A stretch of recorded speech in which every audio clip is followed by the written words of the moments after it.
Bueno, arrancamos la parte 3. Si no vieron hasta ahora las otras partes, se las voy a dejar en algún punto de la pantalla.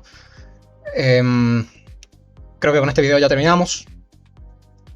Vamos a seguir con lo que nos quedó, que es la parte del análisis de drawdown, de lo que nosotros habíamos estado midiendo anteriormente. Nos habíamos quedado en la parte de la comparación de la curva de equity. Habíamos visto que Markowitz andaba mejor que la 60-40 y la 60-40 andaba mejor que la Hierarchical Risk Parity. Básicamente la fórmula del drawdown es el valor en el tiempo t menos el pico previo sobre el pico previo. El drawdown mide el dolor del inversor, lo que ha aguantado, ¿no? Un alto Sharp más un alto Maximum Drawdown es una experiencia emocional difícil, digamos, porque implica que vas a literalmente esperar mucho tiempo con los números debajo con un rendimiento negativo. Y si el drawdown se prolonga, bueno, es un riesgo de abandono, ¿no? Un riesgo de salirte, de vender en pérdida. Del drawdown se deriva el maximum drawdown, que es la peor pérdida histórica. El drawdown duration, que se llama también underwater, time underwater se llama, que son los días que has pasado debajo del agua. Y el Kalmar ratio, que es el compounded annual growth rate, la tasa de crecimiento anual compuesta, dividido entre el valor absoluto del maximum drawdown. Es el retorno que ganaste por unidad de drawdown que asumiste. Para computarlo creamos una pequeña función con la fórmula. Luego calculamos cada uno de los drawdowns, le aplicamos la función a cada una de las estrategias, a cada una de las curvas de equity. Recuerden que estas eran las curvas de equity. Y graficamos. Y vemos que, bueno, la estrategia de Markowitz y la de 60-40 anduvieron más o menos ahí. La estrategia 60-40 realmente no estuvo tan jodida, salvo en el pico de la pandemia, o esta caída que hubo del mercado en 2019, o la caída general del mercado por la subida de tasas de la Fed en 2022. Pero la que perdió más, la que definitivamente tuvo mucho time underwater y fue... A ver, repitamos lo gracioso de esta escena, experiencia emocional difícil, fue la estrategia de Hierarchical Risk Parity, ¿no? La optimización por Hierarchical Risk Parity. Anteriormente en el video 1 habíamos hablado del Conditional Value at Risk y del VAR, que nos sirven, son medidas de riesgo que nos sirven para medir el riesgo de cola. La pregunta es, ¿cuánto puedo perder en un día malo? Bueno, el VAR nos mide eso, ¿no? El percentil alfa de la distribución de retornos, ¿no? El VAR al 95%, por ejemplo, acá un ejemplo es si te da menos 2,5, significa que el 95% de los días no pierdo más del 2,5% del dinero. Los métodos son el histórico y el paramétrico. El histórico es con percentil empírico, no paramétrico, es el método no paramétrico, y el paramétrico asume normalidad. Este no lo estaríamos usando. Y el Conditional Value Risk es el promedio del VAR al 95%, ¿no? Si caigo en el 5% peor, ¿cuánto pierdo en promedio? Bueno, el CVAR es este. Y esa es la fórmula. Que de hecho ya lo habíamos calculado anteriormente más arriba, pero bueno, lo dejo en un notebook aparte como para que quede bien asentado las definiciones y los cálculos. Entonces, el VAR es como un umbral del desastre y el CVAR es la magnitud promedio de ese desastre, ¿no? Entonces, para ver el análisis de riesgo de cola, hacemos el análisis. Primero calculamos el alfa, que es 1 menos el nivel de confianza. El nivel de confianza es el 0,95%. Calculamos el VAR por método histórico y lo calculamos por método paramétrico. Método paramétrico es la media de los retornos, es decir, retorno esperado, la desviación estándar por volatilidad.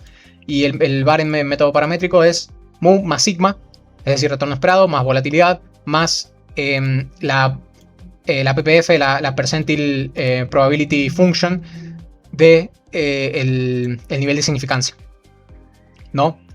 Y el paramétrico lo que hace es hace retorno esperado menos volatilidad multiplicado por la Probability Density Function, ¿sí? A la cual se le agrega como parámetro la Probability Percentile Function, la Percent Point Function, es la inversa de la función acumulativa de densidad, con su respectivo nivel de significancia, y se lo divide por el nivel de significancia. Esto es para calcular el valor paramétrico, pero nuevamente lo he dejado, pero no se usa. Si sabes que los retornos no son normales, usa un método histórico o usa el método de Monte Carlo, que en este video no lo vamos a ver. Si quieren, después hago otro video donde explico cómo hacer el método de Monte Carlo, el VAR por método de Monte Carlo. Pero el que importa es este, ¿no? en este caso. Así que luego calculamos los riesgos para cada uno de... aplicamos las funciones para cada uno de los rendimientos, ¿sí? De cada una de las estrategias, cada una de las optimizaciones, y obtenemos las métricas de riesgo. Vamos a ver, por ejemplo, que el histórico da mayor al paramétrico. Si esto pasa, significa que las colas son más pesadas de lo normal. Y si el conditional value of risk es mucho peor que el VAR, significa que hay un riesgo de cola significativo. ¿Qué vemos acá? Markowitz te da un riesgo de cola del menos 1,70% y un value at risk y un C-VAR histórico del menos 2,58%. Y paramétricamente da parecido y el C-VAR da parecido. En este caso, para Markowitz realmente no hay mucha diferencia. Por ahí, sí, esta diferencia sí la vas a ver si tenés, qué sé yo, $1 millón, 15 millones de dólares. Creo que si tienes una cartera realmente muy grande, sí vas a ver esa diferencia, tipo esa diferencia sí te incide. Pero así tengas una cartera muy chica, sí es buena práctica medir estas cosas, por más que la diferencia solo sean centavos. Hierarchical Risk Parity tuvo menor riesgo de cola, ¿sí?, que las otras. Y la 60-40, la 60-40 es la que menos riesgo tiene de todas. Menos value at risk tiene de todas. Al final, incluyo la validación formal de hipótesis. Sé que habíamos validado en parte 1 y en parte 2 la 3 y habíamos empezado primero por la 3, pero acá lo que quería hacer es crear directamente un notebook, una celda donde tengamos todo, básicamente. Y empezando con la 1, que era si los ETF de renta variable son una mejor oportunidad de bonos, y lo íbamos a medir por Sharpe. E íbamos a hacer un test, vamos a hacer un t-test de 2 muestras independientes, donde la hipótesis nula es que la media de los retornos de equity son iguales a los retornos de los bonos, y la hipótesis alternativa es que los retornos de los bonos son mayores a los retornos, perdón, los retornos de equity son mayores de los bonos. Un test de una sola cola. Entonces seleccionamos los ETFs para cada uno de esos universos. Acá están los equity tickers y acá están los bond tickers. Extraemos los Sharps para... Esta extracción de Sharps viene al principio, cuando habíamos calculado la tabla de datos. De acá viene, ¿sí? Viene de ahí. Es largo el notebook. Este es literalmente el notebook más largo que he hecho. Créanme que este notebook lo refiné 25.000 veces. Me puse a recalcular las cosas 25.000 veces, a reordenar las cosas 25.000 veces. Habían algunas celdas de cosas que estaban y que después dije, no, ¿para qué le estoy agregando esto si no hace falta? Perdón, el perro de mi prima está ladrando, de mi vecina está ladrando. Bien, entonces definimos, extraemos los ratios y calculamos el t-test de una sola cola para, con esta fórmula. Con importamos stats de la librería SciPy y traemos el t-test individual para la diferencia de medias, ¿no? Y luego es un print grande para ver los resultados. Ya vamos a ver si se valida o no. Luego, el optimizado versus 60-40. Esto valida la hipótesis 2. Valida o rechaza, veremos. Que la hipótesis 2 era, si hay una cartera optimizada, supera a una estrategia pasiva 60-40, ¿no? Para ello, hacemos simplemente la diferencia entre el Sharp de una y el Sharp de la otra. Hacemos una metodología Bootstrap, que es una metodología de muestreo para evaluar incertidumbre, y hacemos una simulación de todos los Sharps, ¿sí?, con cada una de las métricas, y luego cada uno de esos Sharps los vamos a guardar en una lista vacía y lo vamos a retornar nuevamente. Y este cálculo de Bootstrap nos va a servir para calcular intervalos de confianza. Esos intervalos de confianza de 5.000 iteraciones nos van a servir para calcular el intervalo de confianza de los respectivos Sharp que tendría que tener el portfolio en retornos de Markowitz y el portfolio en retornos de la estrategia 60-40. Imprimimos los resultados y luego los vamos a visualizar, ¿sí? Y la hipótesis 3 ya la habíamos validado anteriormente. Ya hemos visto que sí había alta redundancia. Y habíamos visto parcialmente, ¿sí?, y habíamos visto que sí había alta concentración sistémica, ¿no? Entonces los resultados que nos dieron acá, por ejemplo, es la diferencia entre cada uno, el t-test, un p-value menor a 0, y el resultado es que equity tiene Sharpie significativamente mayor. La hipótesis nula, en este caso, es que una cartera optimizada sí le gana, en teoría, con estos datos, con 9 años de datos, con la optimización que hemos hecho. En este caso hemos comparado Markowitz contra la 6040. Sí vemos para este caso actual, a fines de este video y pedagógico, que funciona, digamos, una estrategia optimizada con ETFs de equity contra una cartera de bonos, por ejemplo, contra una 6040.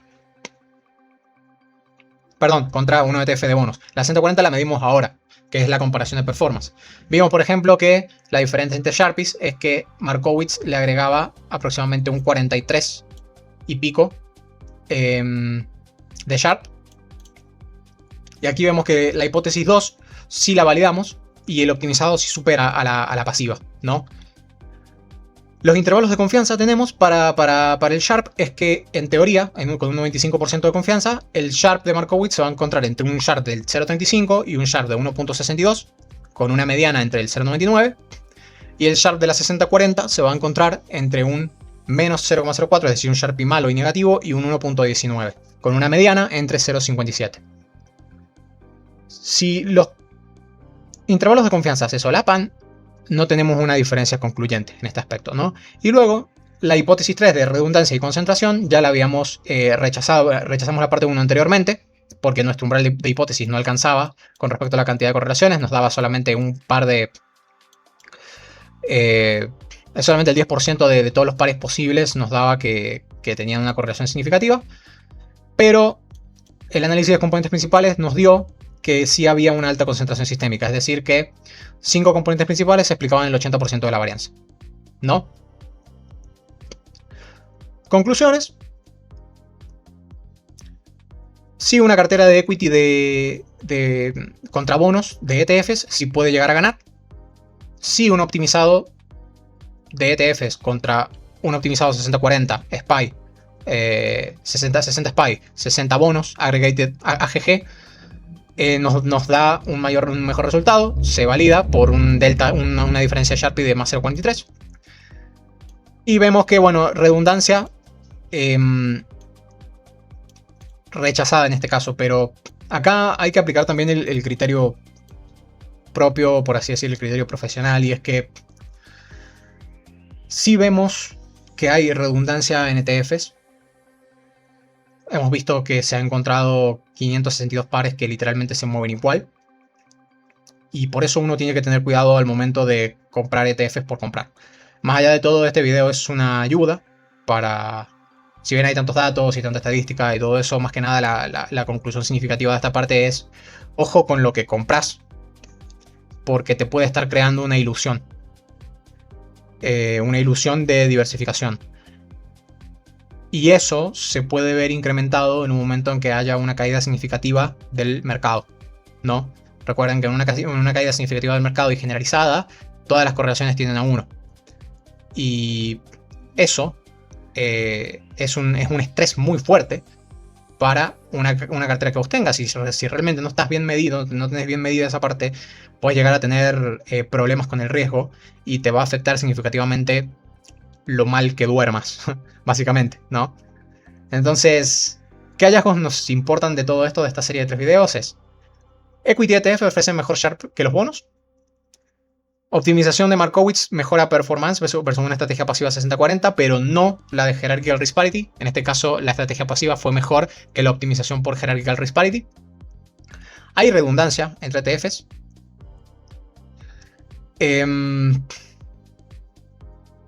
Muchos replican el mismo factor.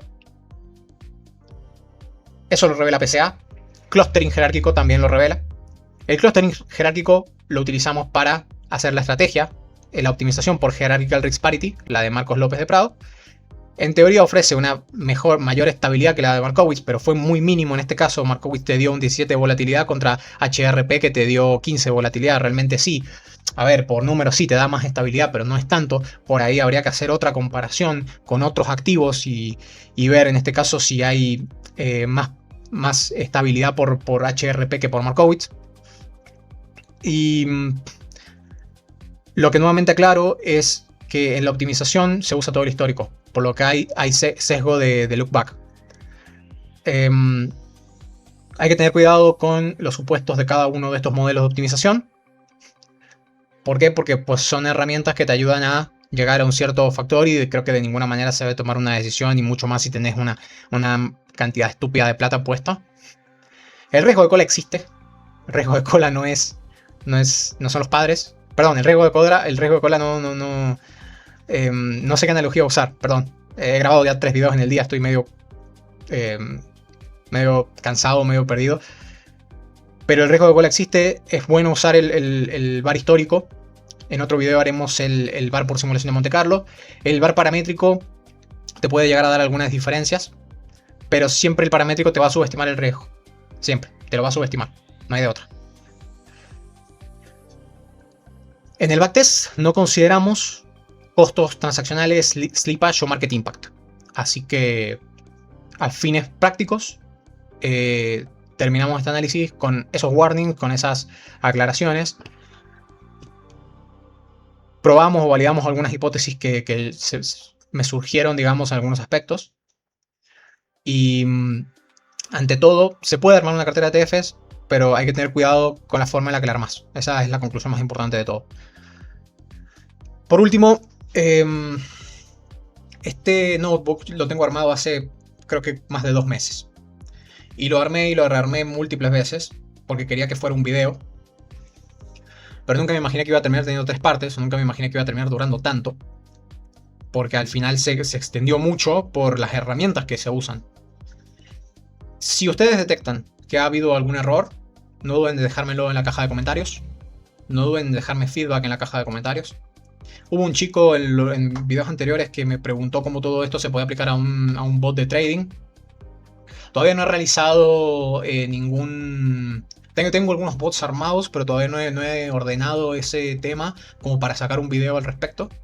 Así que veremos si a medida que vaya teniendo tiempo puedo sacar uno, implementando gran parte de los análisis a un bot de trading. Eso sí ya implicaría utilizar data out of sample, por ejemplo.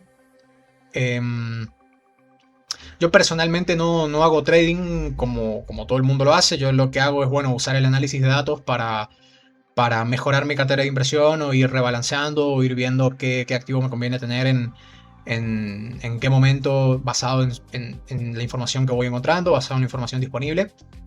No tengo actualmente ninguna estrategia desplegada a producción, digamos.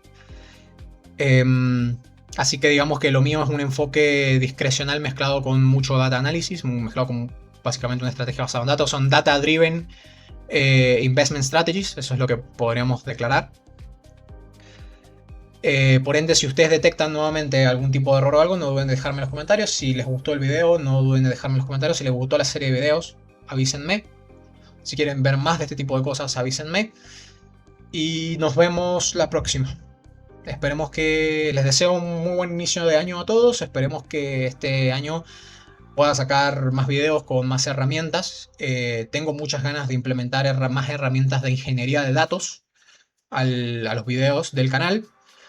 ¿Por qué? Porque considero que es importante saber herramientas de ingeniería de datos, como herramientas de orquestación o buenas prácticas de ingeniería de datos, porque en algún momento no vas a tener los datos, o te va a fallar una API, o básicamente una buena práctica que yo empecé a adquirir era dejar de trabajar con llamadas de API. Es algo que creo que cualquier ingeniero en software me diría: sí, Fede, obviamente tendrías que haber hecho así, pero bueno, la realidad es que de un año desde que empecé este canal hasta ahora han habido bastantes aprendizajes, así que esa es una de las prácticas que empecé. Otra de las cosas que estoy empezando a implementar es la orquestación de flujos, es decir, que automatizar que se descarguen datos en mi base de datos cada una cierta cantidad de tiempo, por ejemplo. Otra de las cosas que estuve viendo fue cloud, nube, por ejemplo, para que gran parte de esas cosas funcionen en la nube. Así que creo que un poco de eso voy a empezar a mostrar de a poco a medida que vayamos avanzando en el canal. Y sé que en la descripción del canal muestro o digo que habrán herramientas de Machine Learning y todo eso, pero la realidad es que todavía no he subido ninguna. Porque primero hay una razón muy sencilla, y es que hay muchísimo contenido de Machine Learning en YouTube. Pero todo ese contenido de Machine Learning es contenido en local. No hay contenido de Machine Learning desplegado a producción. Vos en producción es donde verdaderamente ves si la estrategia de Machine Learning, si el algoritmo de Machine Learning que implementaste en un conjunto de datos funciona o no. Es en producción, cuando ya le están entrando nuevos datos al modelo, cuando ya ha pasado un cierto tiempo. Existe algo que es que a medida que pasa el tiempo el modelo se va degradando. Bueno, ese tipo de cosas, por ejemplo, estaría bueno armar algo con eso. Pero no, a mí personalmente no me sirve de nada. No me sirve mucho armar algo con Machine Learning en local que después vas a tener que estar recorriendo o rerraneando básicamente el mismo código todo el tiempo para ir viendo resultados distintos. Y menos a algo tan, pero tan jodido como es el gestionar plata tuya, o si lo vas a hacer de algún cliente, no sé si hay algún idóneo viendo esto o qué. Eh, pero hay cosas que son jodidas y que por ahí un simple análisis estadístico o un simple código que te permite optimizar mejor tiene más aplicación, es mucho más simple. Keep it simple, stupid, ese método, que irte a cosas más complejas que requieren ingeniería de machine learning o ingeniería de software para desplegarse. Así que nada, básicamente eso. Conclusiones, reflexiones, qué sé yo. Nos vemos en el próximo video.